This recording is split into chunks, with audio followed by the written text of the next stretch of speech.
Ninguna cocina está completa sin los gabinetes. Esos espacios que entre ingredientes, platos y utensilios esconden los secretos mejor guardados del sabor. Para instalarlos hay muchos factores que tomar en cuenta: el espacio disponible, el tipo de pared donde se colocarán y la resistencia que debemos dar al montaje. A lo largo de esta clase aprenderás paso a paso dos formas de instalación que se adaptan perfecto a las paredes de concreto y tabla roca: el método de listón francés y el método clásico.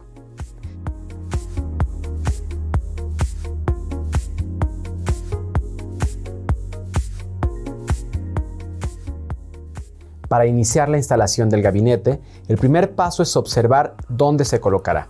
El espacio debe ser suficiente para el tamaño del mueble. Hay que investigar si no pasan tuberías sanitarias o de gas y, en general, la pared debe conservarse en buen estado. Con esto último, me refiero a revisar la presencia de salitre, pintura bombada o aplanado caído. Estos son indicios de que hay humedad detrás de la pintura, que además de trasladarse hasta el mueble, pueden debilitar la estructura del muro. Si este es el caso de la pared, deberás repararla.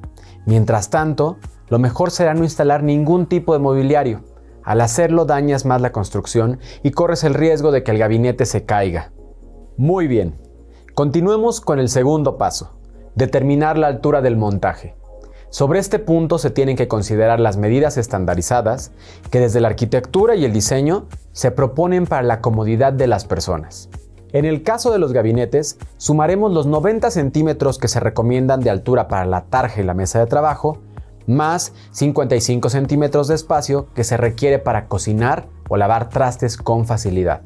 El resultado es de 145 centímetros. Este será el punto más bajo del mueble. A partir de aquí se agrega el alto del gabinete.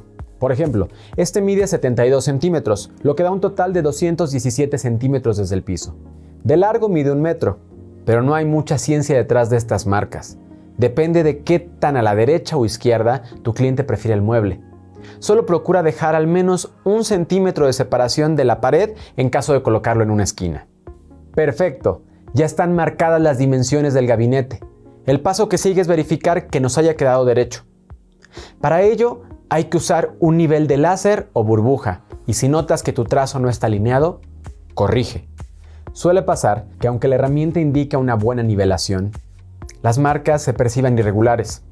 Esto sucede porque el techo o el piso son los que no están nivelados. Continuamos con el procedimiento. A partir de aquí los pasos varían según el tipo de instalación que llevaremos a cabo. Revisemos primero el de listón francés. En este método, el gabinete se inserta sobre un listón de madera empotrado a la pared, donde uno de los cantos tiene un ángulo de 45 grados. Por eso el anclaje no necesita de tornillos o pegamento. Para realizarlo, se necesita que esta pieza llamada cargador tenga la misma inclinación, por lo que el método de listón francés suele planificarse desde que el gabinete se fabrica. Igual no te preocupes, existen otras alternativas. Cuando no hay un cargador en el mueble, tú puedes colocarlo. Si no tiene fondo, como en este ejemplo, coloca pegamento en los bordes, clávalo a la base superior y atorníllalo a los costados para reforzarlo. Por otro lado, si hay fondo, deberás atornillarlo en la parte de arriba del gabinete y poner el otro listón en la parte de abajo para no dejar hueco entre el mueble y la pared. En esta pieza ya no es necesario el corte de 45 grados. Cuando lo tengas listo, según sea el caso, los pasos que siguen del proceso se aplican de la misma manera. Si lo recuerdas, el extremo superior del gabinete corresponde al punto más alto que se marcó en la pared. Entonces, las perforaciones para el listón que va a sostener el cargador tienen que estar más abajo. En este sentido, hay que sumar 1.8 centímetros de la base superior del gabinete más 5 centímetros de lo alto del cargador. Eso nos da un total de 6.8 centímetros. Ya con esta medida, regresa a la pared y marca otro trazo por debajo del anterior. Aquí es donde se colocará el listón. Como siempre, recuerda verificar que la marca esté nivelada. ¡Listo! La posición del listón francés está definida. Continuemos determinando su tamaño.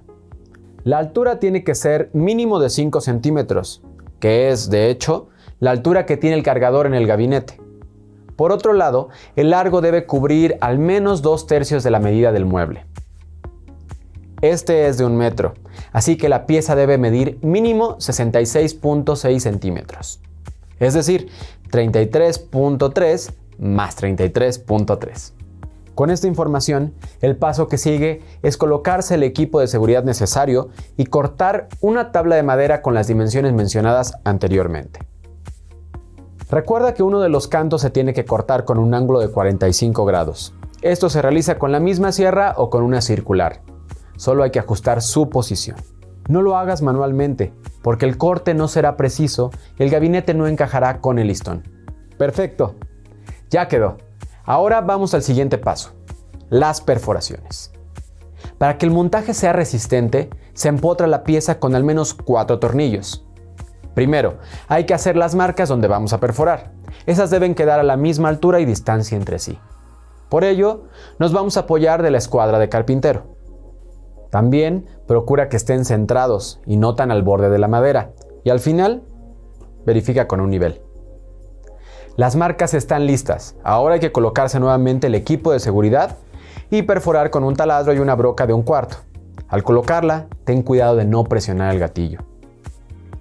Para un uso adecuado de la herramienta, sosténlo con firmeza y procura que la broca perfore lo más recto posible. Si se inclina, el orificio no será preciso. Ya que las perforaciones están hechas, se marcan en la pared. Considera que su posición debe coincidir con las del listón. Por eso, es importante tomarlo como guía. Acomódalo por debajo y al centro del trazo que hicimos anteriormente. Recuerda que mide 66 centímetros de largo, mientras que el mueble tiene 1 metro.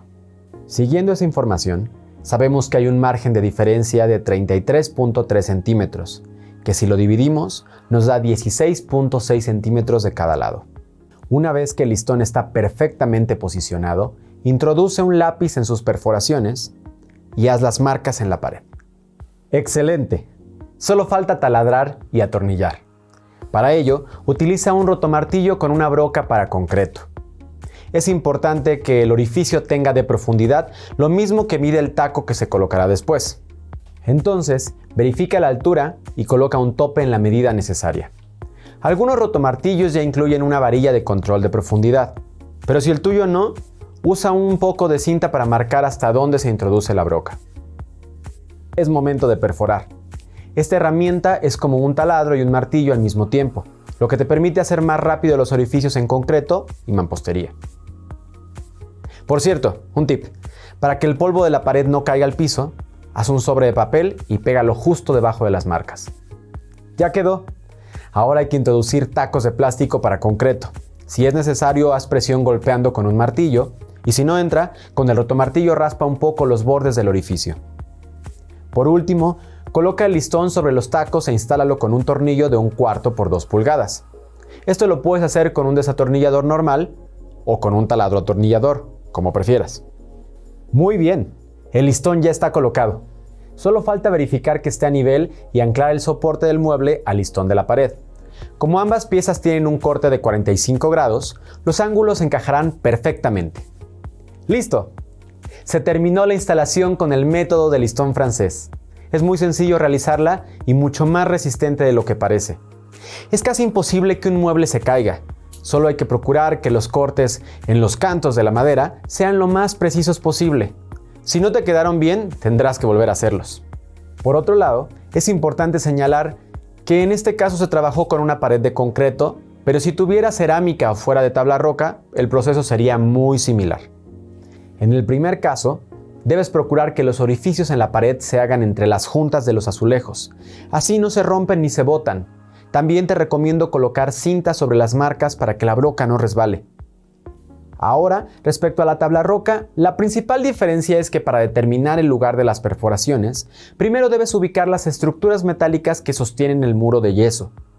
Esto se realiza escuchando las partes no huecas del muro, pero se facilita con un detector, un dispositivo que incluso encuentra la tubería que pasa por detrás de la pared. Ya que la tienes ubicada, perfora sobre estos pilares. Si tu mueble es muy pequeño, es posible que sus dimensiones abarquen solo 2. En este caso, corta un listón más alto para que en cada lado insertes más tornillos de manera vertical. Por cierto, para hacerlo no uses brocas ni tacos para concreto. Cambia por una broca para metal y unos tacos tipo mariposa o de paloma.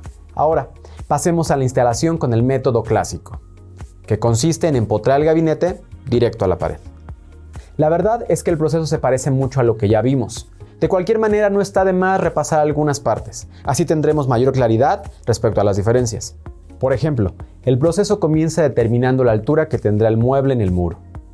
Para ello, desde el piso se consideran los 90 centímetros de la mesa de trabajo y la tarja, más 55 centímetros de espacio para cocinar o lavar trastes, más la altura total del gabinete. Ya con esta medida, realiza trazos de lápiz para marcar la posición del mueble en la pared. Procura que estén lo más rectas posibles, ayudándote con un nivel. El siguiente paso es determinar la posición de las perforaciones. Para ello, debes volver al gabinete. Justo sobre el cargador, pega una cinta para enmascarar que quede a la misma altura en ambos extremos. Después, verifica con la escuadra de carpintero que esté lo más centrada y recta posible. Luego, apoyándote de una escuadra o flexómetro, traza las marcas donde se van a taladrar e insertar al menos 4 tornillos y finalmente perfora con una broca de 1/4. Recuerda que a diferencia del método anterior, este no requiere de montar un listón, pues el cargador se fija directo al muro. Las perforaciones están hechas en el gabinete. Ahora, sobre la pared, marca la distancia que hay entre el punto más alto del mueble y la posición de la cinta. Al final, verifica con el nivel. Después, despégala con mucho cuidado del mueble y pégala en el muro por debajo de las últimas marcas que realizaste. Como puedes ver, ya tiene los orificios. Solo tenemos que seguirlos para taladrar en la pared. Recuerda poner tu sobre de papel debajo de cada marca para que recojas el polvo del concreto. Es momento de colocar los tacos. Estos son para concreto, pero si trabajas sobre tabla roca, tendrían que ser de mariposa o paloma. En el caso de tabique hueco, tacos de expansión. Perfecto. Esta es la última etapa de instalación, el momento de atornillar el gabinete a la pared. Para ello se necesitan tornillos de 1/4 por 2 pulgadas y un par de manos extra o unos soportes que te ayuden a sostener el mueble mientras lo fijas al muro. ¡Listo! El gabinete está instalado. Solo resta verificar que haya quedado a nivel. Y si revisaste la posición de las marcas y perforaciones en cada uno de los pasos, no tendría por qué haber problema. Eso fue todo por la clase de hoy. Recuerda que ambos métodos de instalación se aplican no solo para instalar gabinetes, sino para colocar otro tipo de muebles y objetos, desde roperos empotrados a la pared hasta pinturas decorativas. Lo importante es que tengas claras sus dimensiones y miras el muro con mucho cuidado y precisión. Toma en cuenta que equivocarse implica hacer más orificios, lo que provoca resanamiento de paredes y un desperdicio de madera. Así que no lo des por hecho y verifica con un nivel cada parte del proceso. Ahora sabes cómo instalar un gabinete de cocina. Tienes todo el conocimiento para ofrecer a tus clientes este servicio. Nos vemos en la próxima clase.